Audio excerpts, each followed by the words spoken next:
This is John Fillingham from Thinking HR. Welcome to our news bulletin. This week I want to talk about HR and technology. The WEF, the World Economic Forum, have launched a new article and a new report all about the future of technology in the fourth industrial age, they're calling it. And this is the cyber physical systems phenomenon, where artificial intelligence and wearable technology are going to be present and focused not only in our personal lives but also our business life and of course in the workplace. But what does this mean for HR professionals? Well, let's talk about the context of right now. You can see in my blog post I write in more detail about the failures of what we aren't doing now, and that's helping people manage the invasion of technology and in fact disconnecting from it 24/7, because so much information and so much connectivity, I believe, is actually affecting our psychology, our mental processes with overload. We see this in the stress numbers, and we see this in this inability to break through these barriers in productivity. We think technology has given us more tools, but actually has it given us more problems? So what can we do about it? But let's also talk about the future. So first of all, what can we do? I think we need to train people far more. When was the last time we went on an email training course? We have all these tools and they seem so simple, but in terms of managing them, handling them, and not only the mental but the physical tools are very, very important in the way that we learn how to use them properly.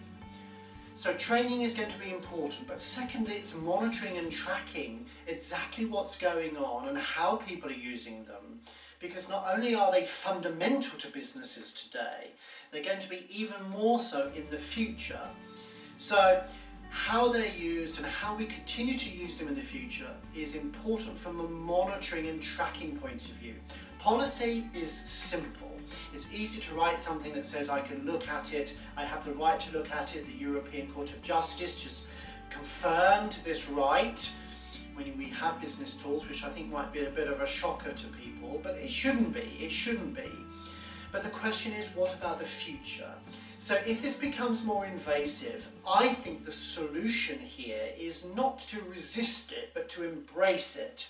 But the only way we can embrace it is to understand the opportunities, particularly from an HR point of view, because there's lots of potential data sources and ways that people can engage with the organisation, their work, their managers, their teams, and the organisation as a whole, the leader's vision, etc. Through the use of technology, we see this engagement stuff coming in far more, where if you've ever been to an airport recently, you might have noticed that the buttons you can press for unhappy in the middle and smiley happy about the service that you received. So technology is spreading far and wide, but it gives us an opportunity. But I think what we need to do is the most important thing, is engage with people in our organisations, particularly from all different perspectives or different age and diversity backgrounds, to understand how they could use it, how we could benefit from it, but also what we need to watch out for, the risks. Because this is the biggest danger. We blindly accept it because it seems such a great idea and everybody else is doing it, but we forget the risks and to manage the risks. And in HR we have that responsibility to look after people's well-being, to manage those risks appropriately. Otherwise we are failing people.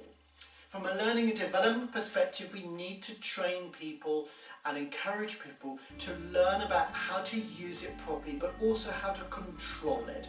Otherwise, the biggest danger here is it's getting out of control.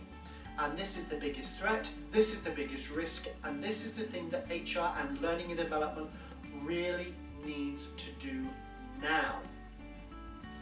Thank you very much, and speak to you again soon.